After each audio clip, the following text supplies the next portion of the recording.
Hə, bu başqa məsələ. Şurqaq o əvvəlki ev nə idi pəyə kimi yerə gətirtdirmisən məni. Çox üzr istəyirəm Azəking bəy. Üzr istəyirəm elə evə gətirtdirmişdim sizi. Amma bu ev yaxşıdır da, yəqin ki yaxşıdır. Bayaq nəzər təbii vurduysa böyrəyimdəki 5 sümük qırıldı, həkimlə təzə gəlmişəm. Sən nə məcburda elə səbri yerə gətirsən məni, bilmirsən məndə baş yoxdur, məndə baş yoxdur, əzəvləşdirməyin adama. Azəking bəy, elə danışsınız ki sən məni tanımırsan, elə bir əskər yoldaşısan, mən nereden bileyim? Hə, sakitdir. Nəysə, razılaşdıq.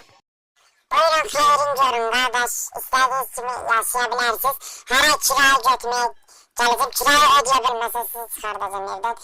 Prosto mən böyrüm zəd yaman ağrıydı, bayaq nətər təbii vurduysa, mən nətər gedəcəm evə. Narahat olma qardaş. Nə tər gəlmisən, elə də gedəsən. Nətər yəni?